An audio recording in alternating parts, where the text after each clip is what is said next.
because I have the added pleasure, among other things today, to moderate a panel on the subject of science and technology that's fueling the future of wellness. Look no further, of course, than this ballroom for some of the most advanced technology, and there's a lot more in the pipeline. I'm going to bring 3 leaders up to join me on stage: Ballou, Dilip, Barot, and Fred Maxik, each with their own microphone, because we're keeping it real, and each with their mask.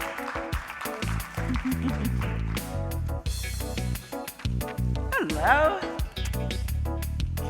So sad not to hug. It's really frustrating.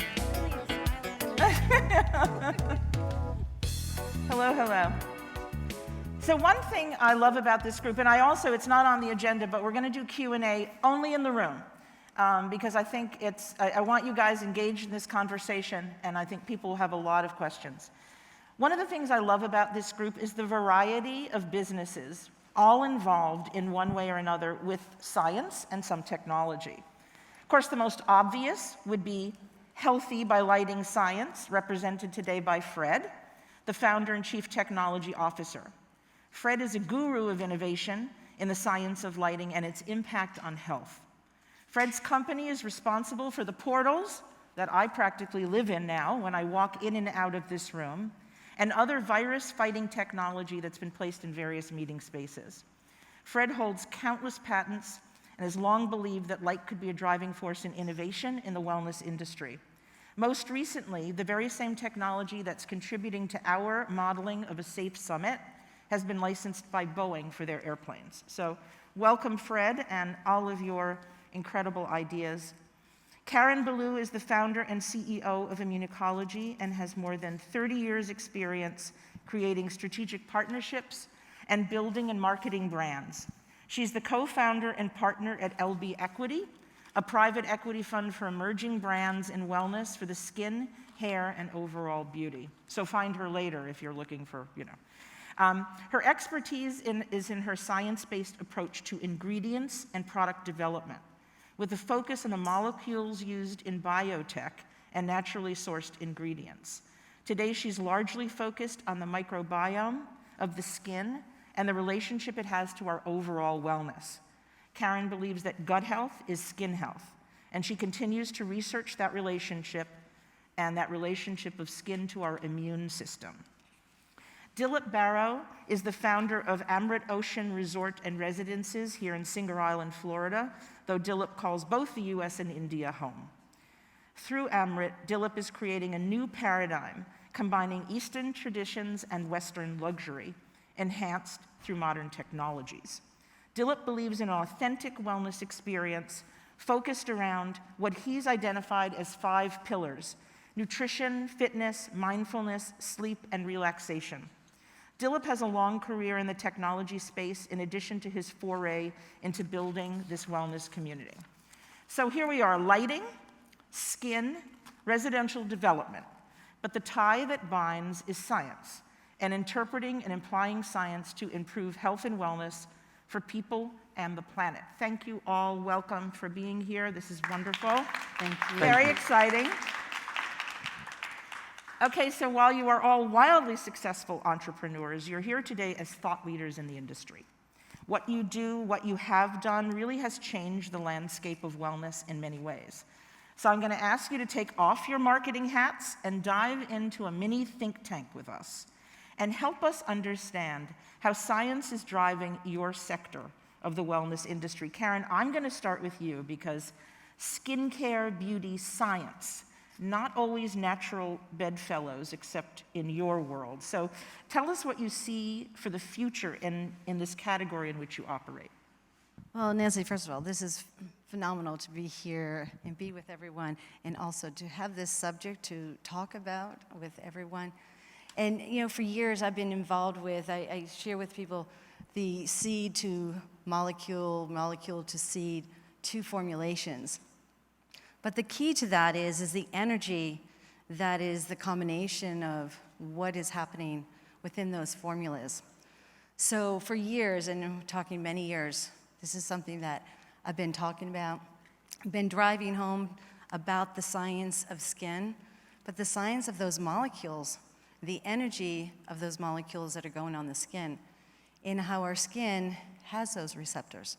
But it's also the implied of what happens with the energy of those ingredients that are going on our skin, going into our body, and then we have the environment around us. So wellness is not just about laying down, having a massage. It is really about what is going on around us, what is going on us. And so I've been looking and working on this for a long time, and it's so great to be at a place where we can all have this conversation, but meaningful conversation. And when I got together with my panelists, I said, boy, this is a topic that is, it's so big, but narrowing it down to what it is, the energy, and the energy of the cells. I'm going to ask you to just keep your microphone a bit closer to your mouth, just because the international people need to hear you, too. Okay. And, one of the interesting things was that these three guys got together on their own and started having a conversation about all of this, which is always, a really, really interesting dynamic and a really interesting part of this. And thank you for doing that, because it was really fantastic. We're big on connecting people. I know. Also makes my job a lot easier if you've already had the conversation. So, Dilip, I know you're passionate about democratizing wellness. You talk about that a lot, and using technology really as a tool for that. But I'm going to challenge you because you're also building luxury properties. So tell us how you balance this contradiction and how science can help make wellness for all more of a reality. At Amrit, we are trying to deliver personalized wellness and personalized luxury by finding the optimum balance in various ingredients available. And personalized is the future for every business. Personalized. Personalized. And happiness has been always personalized. Well-being is always personalized. If people can just take a little time to connect with themselves in any which way or form they think, I think they will feel at least somewhat more happy or well-being. Just watch your breath. So that's where we want to take personalized. And this is coming from inner science and the modern technology, both we are combining here. And to deliver that personalized wellness and personalized luxury, we really created this whole new personalized wellness support system at Amrit, which we patented, and under which there are 5 pillars for easy understanding. And you mentioned those each pillar: nutrition, sleep, relaxation, fitness, and mindfulness. You can add 6th pillar, 7th pillar, according to your own personalized connectivity you can have within yourself. We are giving the framework. And under each pillar, there is so much technology being developed today. Yeah. As everybody has the quest to come into this, improving the quality of life, delivering the well-being today in every aspect. Whether it's in food and beverage, or whether it's in technology, whether it's in clothing, every industry is trying to do that. Of course, the old industry will try not to lose grip on it, because they believe that they're just like oil industry will feel like if the battery-operated car will come, their business will jeopardize. Same thing always happens. That's the humanity. Our whole civilization depends on that. So we believe by doing this thing, personalized wellness and personalized luxury, by finding that optimum balance every step of the way, we will be able to deliver it. Personalized, so personalized wellness. And okay, we're going to get back to that topic in a minute. But Fred, you live and breathe science and innovation. Your work has direct impact, literally, on the air we breathe.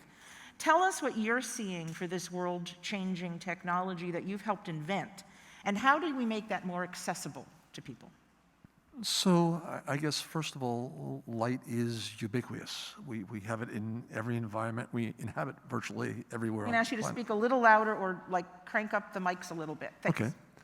So I was saying light is ubiquitous. We have it in pretty much every environment we have on this planet that we've decided to build and light up. As soon as those windows close, as soon as the sun goes down, we look at electric light to drive us.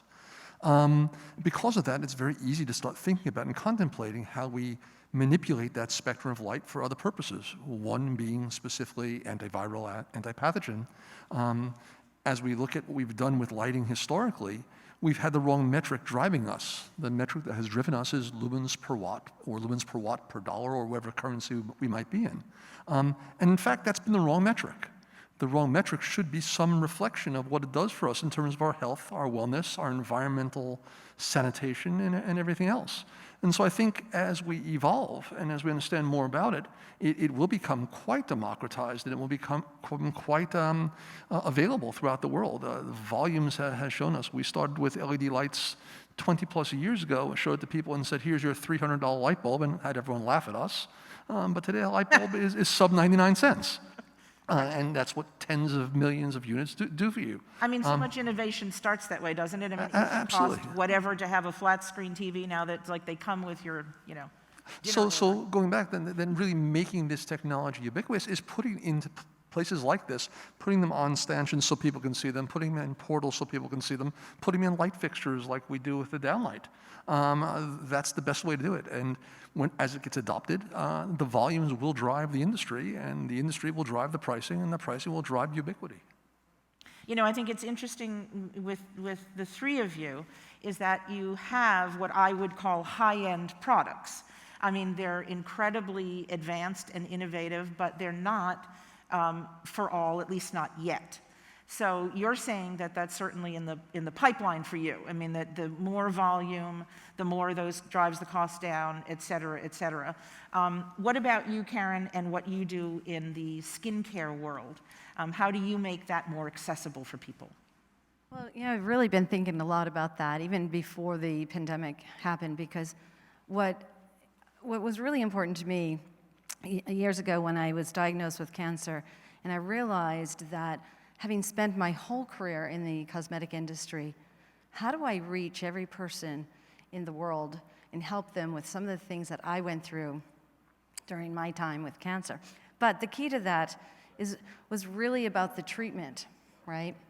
So I really took that vision of what I had many years ago to today, maybe I should say 6 years ago when I was told I was in remission, and I said, you know what?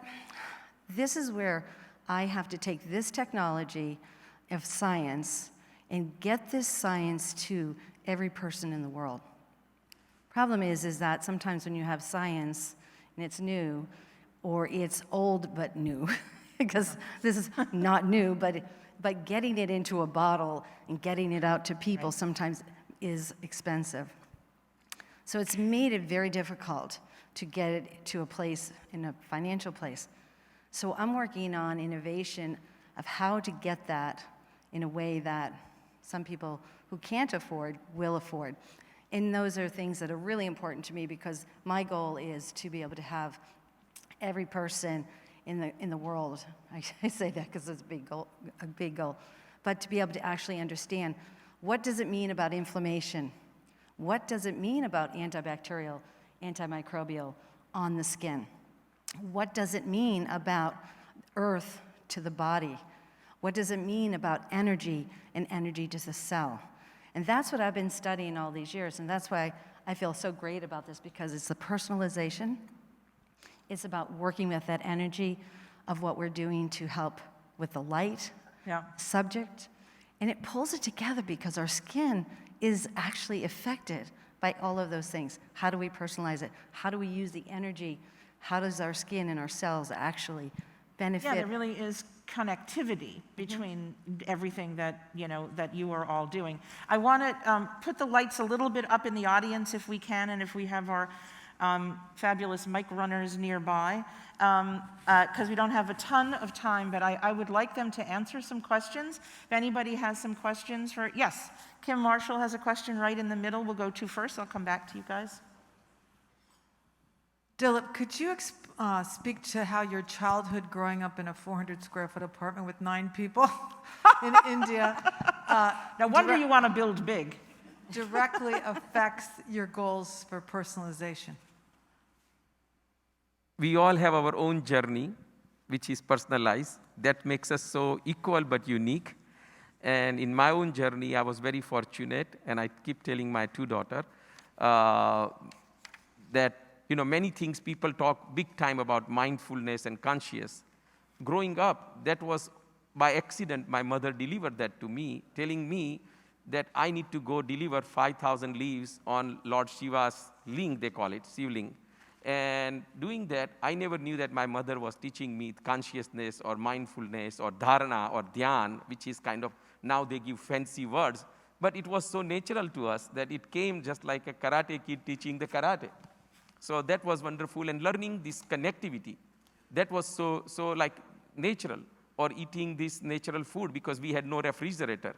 So you have to eat, and there was no fertilizer, so you eat all organic food. So that really affected, and that I said, that was a wonderful life. Why should we not go back to that while life was happy? This seems like a theme, today.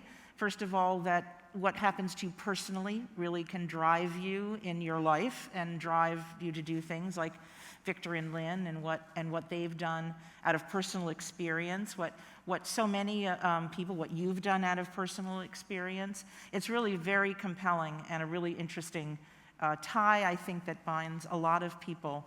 I'm going to ask the question on everyone's mind, and that is resetting the world with wellness. Let's go in order. Fred, what does that mean to you?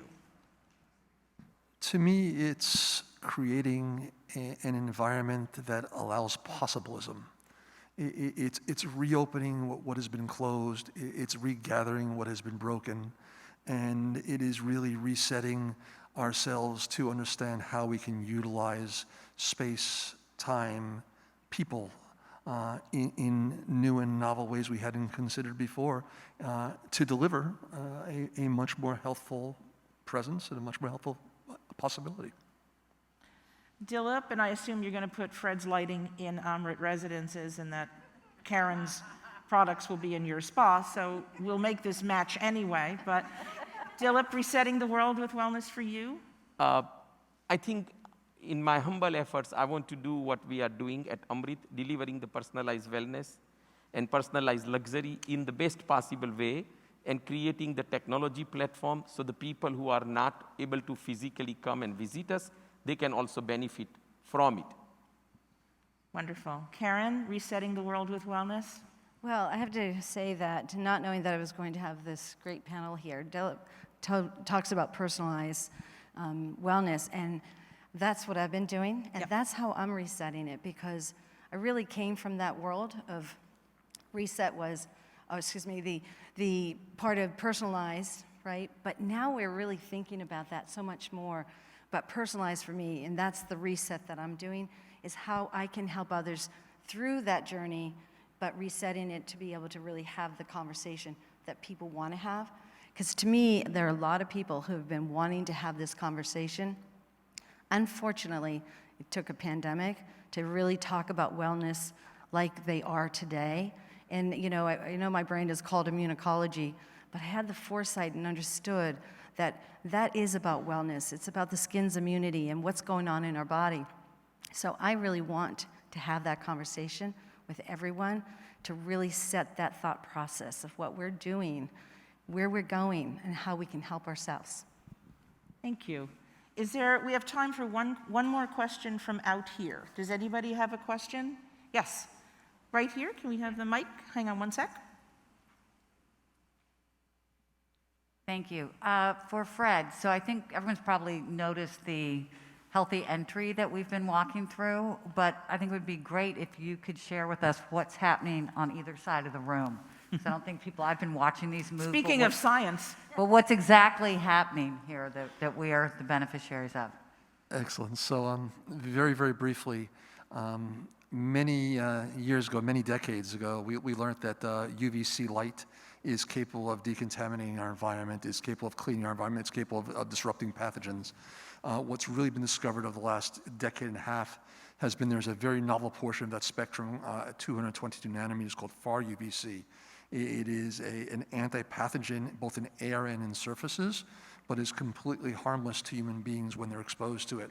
So what's going on in those units on the side there is it's tracking movement through the room and actually looking above your heads and cleaning the air in real time where people are gathering within the space by projecting this far UVC is 222 nanometer above your heads to make sure any of the air that you're breathing or exhaling gets cleaned in real time as the space is being utilized. It could also be used for things like equipment as well. That could be like, so if someone had just touched something or utilized a piece of equipment, those could also project down onto them to clean kitchens and surfaces and gym equipment and everything else that's possibly touched. You have my address, right, for sending those I when do. the summit's Yeah. over? Okay. I thought of just packing them in your luggage. Yeah. I wanted the portal, actually. Okay, That's a little heavier to carry. we are exactly on time because I don't want to get buzzed at the summit. I want to thank you guys so much. These conversations will obviously continue well beyond this panel, but it really gives people an idea of how science is really in all these aspects of wellness, and you guys are really cutting edge in all of it, and I thank you so much for your time. Thank you. Thank you so much.